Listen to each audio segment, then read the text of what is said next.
I'm just gonna. Okay.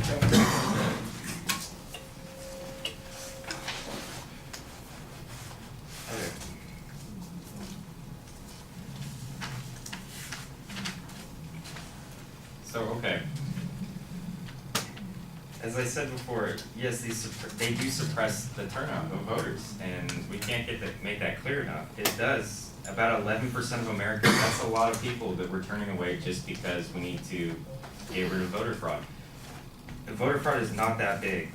Like, they never pointed out specific cases. Yes, 31 cases, but of what? It's not, I've read that a couple of those were actually on accident. It's not like people are actually going there saying, hey, I'm gonna vote a couple times. How many of you do that? Like, how many goes, oh, I'm gonna vote for this guy twice? That will not make a difference. 11% of Americans, approximately 23 million of voting age, lack proper ID. As a result, could be turned away, and they have been turned away. The 3,000 have been turned away. 3,000 votes have been reportedly turned away because of lack of ID. That's a lot of people. 3,000 against 31 every year. This is though. And colleges on that. The voting age is the majority of the voting age isn't in college. Wisconsin's college IDs would not help. Like I said, the elderly are the majority of our voting age, and those are the people that can't get around. 65 years and older. If they don't have a driver's license or photo ID, and yes, okay, I'm from small town USA. I know my DMV was only open once a week, every other week.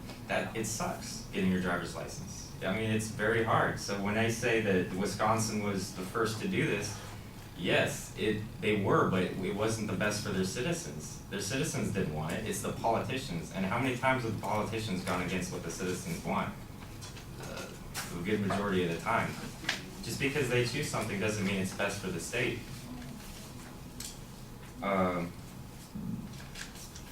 voting is a fundamental right that should not be taken away. Nothing is more fundamental to our democracy than the right to vote. The right to vote is protected by the Constitution amendments, the 1st, the 14th, the 15th, the 19th, 24th, and 26th, than any other right we enjoy as Americans.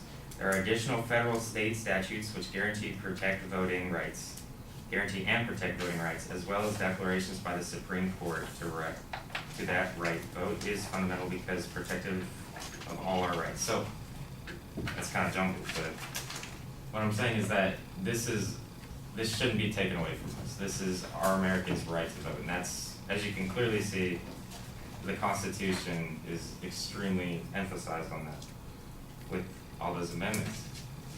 Just putting voter IDs the problem is not that there's fraud, it's that it's turning away millions and millions of voters, and that's my point. Those people shouldn't be turned away because of a lack of ID.